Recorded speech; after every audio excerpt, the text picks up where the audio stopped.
ಬೆಂಗಳೂರು ಗ್ರಾಮಾಂತರ ಜಿಲ್ಲೆಯ ಮೆಳೆಕೋಟೆಯಲ್ಲಿರುವ ಮಹರ್ಷಿ ಶ್ರೀ ವಾಲ್ಮೀಕಿ ಗುರುಕುಲ ಪೀಠದ ಸ್ವಾಮೀಜಿ ಬ್ರಹ್ಮಾನಂದ ಗುರೂಜಿ ವಿರುದ್ಧ ಮಹಿಳೆಯೊಬ್ಬರು ಗಂಭೀರ ಆರೋಪ ಮಾಡಿದ್ದಾರೆ. ಸೈಟ್ ಕೊಡಿಸೋದಾಗಿ ಹೇಳಿ ಲಕ್ಷಾಂತರ ರೂಪಾಯಿ ಹಣ ಪಡೆದಿದ್ದಲ್ಲದೆ ಅದನ್ನ ವಾಪಸ್ ಕೊಡಿಸುವ ನೆಪದಲ್ಲಿ ಲೈಂಗಿಕ ಕಿರುಕುಳ ನೀಡಲಾಗಿದೆ ಎಂದು ಮಹಿಳೆ ದೂರಿದ್ದಾರೆ. ಸ್ವಾಮೀಜಿ ತಮ್ಮ ಪರಿಚಯದವರಿಂದ ಕಡಿಮೆ ಬೆಲೆಗೆ ಸೈಟ್ ಕೊಡಿಸುವ ಭರವಸೆ ನೀಡಿದ್ರು.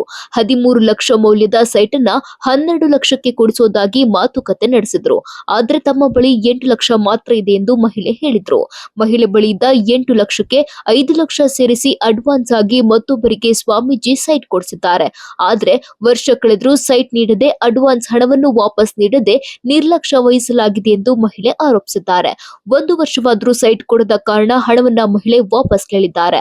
ಆಗ ಸ್ವಾಮೀಜಿ ರೂಮ್ಗೆ ಬಾ, ಹಣ ಕೊಡಿಸ್ತೇನೆ, ನಿನಗೆ ಹಣ ಬೇಕು, ನನಗೆ ಮಜಾ ಬೇಕು ಎಂದು ಹೇಳಿದ್ದಾರೆ ಎನ್ನಲಾಗ್ತಾ ಇದೆ.